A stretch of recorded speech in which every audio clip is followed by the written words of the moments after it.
అది 1904. జపాన్ దేశం తీవ్రమైన ఆర్థిక సంక్షోభంలో కూరుకుపోయిన సమయం. యుద్ధాలు, ఆర్థిక మందగమనం వల్ల సామాన్య కుటుంబాలు పూట గడవడమే కష్టంగా మారి తీవ్ర దిక్కుతోచని స్థితిలో ఉండిపోయాయి. అలాంటి క్లిష్ట సమయంలో జపాన్ మొదటి మహిళా జర్నలిస్ట్ హానా మోటోకో ఒక అద్భుతమైన ఆలోచన చేసింది. పేదరికంలో ఉన్న జపనీస్ ఇళ్లను ఒడ్డున పడేయడానికి ఒక విప్లవాత్మకమైన మార్గాన్ని అన్వేషించింది. ఆమె తన సాంప్రదాయ డైరీలో ఒక వినూత్నమైన మనీ సీక్రెట్ను రాసి లోకానికి పరిచయం చేసింది. అదే డబ్బును పొదుపు చేసే మానసిక సూత్రం. ఇది కేవలం లెక్కలు రాయడం కాదు, జీవితాన్ని మార్చే రహస్యం. ఆ ఒక్క రహస్యం జపనీస్ ఇళ్లలోని అనవసరమైన ఖర్చులను అరికట్టి పేదరికాన్ని తరిమేసింది. కొన్నేళ్లలోనే జపాన్ దేశ రూపురేఖలను, ప్రజల సంపదను చూసే విధానాన్ని ఇది పూర్తిగా మార్చేసింది. కట్ చేస్తే 120 ఏళ్ల తర్వాత ఈ రోజుల్లో మన పరిస్థితి ఎంతో ఘోరంగా తయారైంది.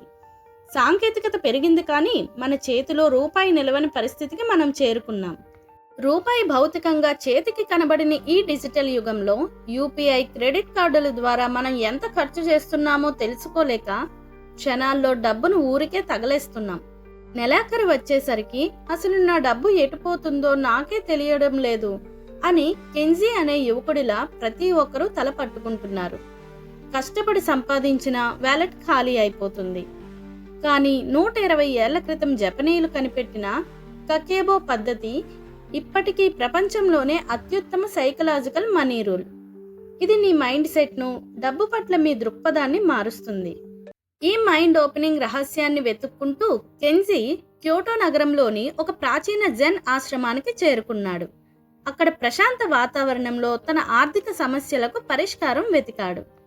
ఆ ఆశ్రమంలో ప్రశాంతమైన ముఖంతో ఉన్న జెన్ గురువు మాస్టర్ తాకాషిని కలుసుకున్నాడు. ఆ గురువు ముఖంలో ఎంతో అనుభవం, గొప్ప విజ్ఞానం స్పష్టంగా కనిపిస్తున్నాయి. కెంజీ గురువుకు నమస్కరించి, మాస్టర్, నేను రాత్రింబవళ్ళు కష్టపడి సంపాదిస్తున్నాను, కానీ నా చేతిలో రూపాయి కూడా నిలవడం లేదు. నేను ఏం తప్పు చేస్తున్నాను అని తన బాధను పంచుకున్నాడు. మాస్టర్ చిరునవ్వు నవ్వి, నాయనా, డబ్బును నియంత్రించడానికి నీకు ఎలాంటి ఖరీదైన ఫోన్లు, యాప్లు అక్కర్లేదు. నీకు కావలసిందల్లా ఒక చిన్న పుస్తకం, ఒక పెన్ను మాత్రమే అని చెప్పాడు. కకేబో అంటే జపనీస్ భాషలో లెక్చర్స్ రాసే గృహ పుస్తకం అని అర్థం. ఇది కేవలం బడ్జెట్ వేయడం కాదు, నీ ప్రతి ఖర్చు వెనుక ఉన్న నీ మానసిక స్థితిని ప్రతిబింబించే ఒక అద్దం.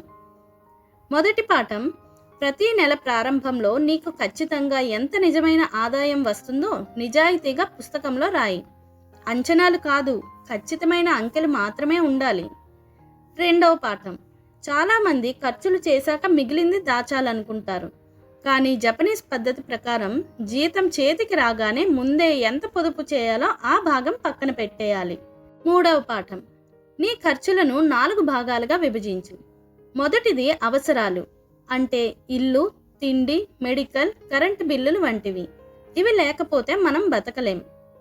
రెండవది కోరికలు, బయట తిండ్లు, సినిమాలు, అనవసర షాపింగ్ గ్యాడ్జెట్స్. ఇవి నీకు ఆనందాన్ని ఇస్తాయి, కానీ నీ ధనాన్ని ఖాళీ చేసే అతిపెద్ద లీకేజీలు ఇవే. మూడవది సంస్కృతి, జ్ఞానం, పుస్తకాలు కొనడం, కొత్త స్కిల్స్ నేర్చుకోవడం, మ్యూజియంస్ చూడడం. ఈ ఖర్చు నీ తెలివితేటలను, భవిష్యత్తు ఆదాయాన్ని పెంచే పెట్టుబడి. నాలుగవది అనుకోని ఖర్చులు, బైక్ రిపేర్లు, అత్యవసర వైద్య ఖర్చులు లేదా సర్ప్రైజ్ గిఫ్ట్లు. వీటి కోసం కూడా ముందే కొంత బడ్జెట్ కేటాయించాలి. ఏదైనా అనవసరపు వస్తువు కొనాలనిపిస్తే కకేబో నీకు ఇచ్చే మ్యాజిక్ సూత్రం 24 గంటల పద్ధతి.